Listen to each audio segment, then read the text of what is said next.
Hello everyone, I hope you all are doing fine. Welcome to all of you on my YouTube channel. My name is doctor Shweta Sharma और आज के इस video में हम discuss करने वाले हैं प्रेगनेंसी के टाइम पे अगर आपको दांतों में दर्द होता है तो आपको क्या करना चाहिए।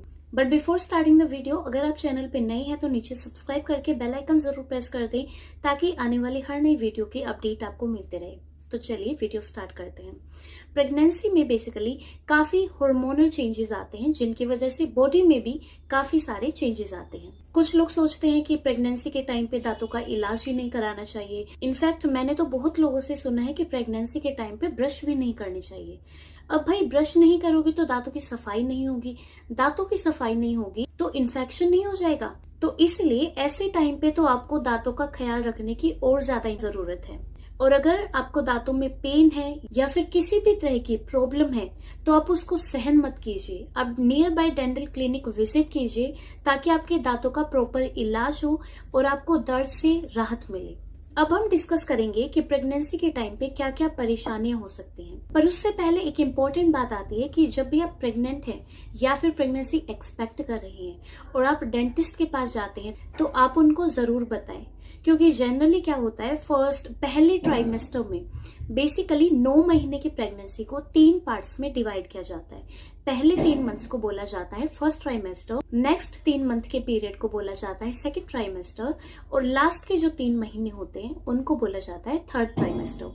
तो जनरली फर्स्ट ट्राइमेस्टर में ऐसा नहीं लग पाता है कि आप प्रेग्नेंट है या फिर पता नहीं चल पाता है। ऐसे केसेस में आपको खुद से जरूर बताना है कि ईदर आप प्रेग्नेंट है या फिर प्रेगनेंसी एक्सपेक्ट कर रहे हैं ताकि डॉक्टर आपके अकॉर्डिंग अपना ट्रीटमेंट प्रोसीड कर सके। क्योंकि फॉर एग्जाम्पल हम एक्सरे जो है वो नॉर्मल पेशेंट्स पे यूज कर सकते हैं, लेकिन प्रेगनेंसी की कंडीशन में हम एक्सरेज को अवॉइड करते हैं, एक्सरे को बिल्कुल भी यूज ही नहीं करते। एंड अलोंग विद दैट बहुत सारी ऐसी मेडिसिन होते हैं जो हम प्रेग्नेंट फीमेल्स को, पेशेंट्स को प्रिस्क्राइब नहीं करते। और इस बात को आपको भी ख्याल रखना चाहिए कि बिना फिजिशियन से सलाह लिए आपको कोई भी दवाई खुद से नहीं लेनी है। तो अभी हम 1 बाय 1 परेशानियों के बारे में बात करते हैं कि किन का क्या क्या उपाय हो सकता है, ट्रीटमेंट हो सकता है। फर्स्ट ऑफ ऑल, अगर आपके गम्स में यानी कि मसूड़ों में स्वेलिंग है, ब्लीडिंग है, इन्फेक्शन है तो ऐसी कंडीशन में आपको डेंटिस्ट के पास जरूर जाना चाहिए, क्योंकि इस कंडीशन को हम जिंजिवाइटिस कहते हैं। और ये जनरली होती क्यों है? ज्यादातर जब हम क्लीनिंग नहीं रखते हैं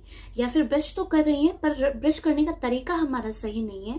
ऐसी कंडीशन में टार्टर या फिर प्लाक या फिर कैलकुलस हमारे दांतों में चिपकना शुरू हो जाते हैं, जिसकी वजह से गम्स में फिर इन्फ्लामेशन होनी शुरू हो जाती है, उसकी वजह से स्वेलिंग और ब्लीडिंग होती है। तो ऐसे केसेस में डेंटल क्लीनिंग की जाती है, यानी कि दांतों की प्रॉपर क्लीनिंग की जाती है ताकि टार्टर को प्रॉपर निकाला जा सके। क्योंकि गम्स और टीथ के बीच में जब टार्टर निकल जाएगी तो गम्स दोबारा दांत को पकड़ लेंगे और दोबारा से हमारी जो गम्स की कंडीशन है वो हेल्दी हो जाएगी। सेकेंड थिंग, अगर आपके दांतों में कैविटीज हैं तो आपको उनको तुरंत फिल कराना चाहिए, क्योंकि अगर आप उनको अभी सही टाइम पे फिल नहीं कराते हैं तो वो फिर पल्प इन्वॉल्वमेंट यानी कि और अंदर तक नसों तक इन्फेक्शन चला जाता है। उन केसेस में फिर रूट कैनाल ट्रीटमेंट किया जाता है। या फिर अगर आपके दांतों की कैविटी बहुत डीप चली गई है, आपको पेन हो रहा है, उन कंडीशन में भी आपको पेन सहन करने की कोई जरूरत नहीं है।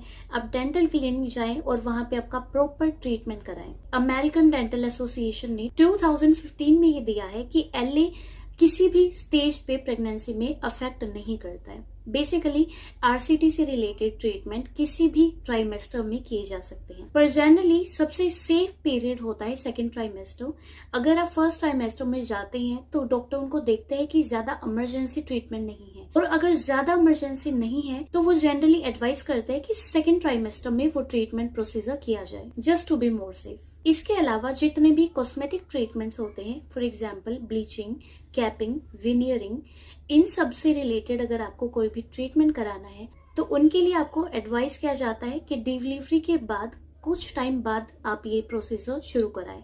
या फिर बहुत सारी प्रेग्नेंट पेशेंट्स का ये डाउट रहता है कि क्या हम ऑर्थोडोंटिक ट्रीटमेंट यानी कि ब्रेसेस वाला ट्रीटमेंट करा सकते हैं। तो उन सभी के लिए भी मैं यही सजेस्ट करूंगी कि बेबी की डिलीवरी के कुछ टाइम बाद आप इस ट्रीटमेंट को कराएं, क्योंकि प्रेगनेंसी के दौरान बहुत सारे हार्मोनल चेंजेस होते हैं जिनकी वजह से आपके बॉडी में भी काफी सारे चेंजेस आते हैं। इसीलिए बेटर होगा जितने भी कॉस्मेटिक ट्रीटमेंट्स हैं उनको आप थोड़ा पोस्टपोनमेंट में डाल सकते हैं। पर जिन प्रॉब्लम्स की इमीडिएट रिक्वायरमेंट है, आपको पेन है, तो ऐसे कंडीशंस में आपको पेन सहन करने की बिल्कुल भी जरूरत नहीं है।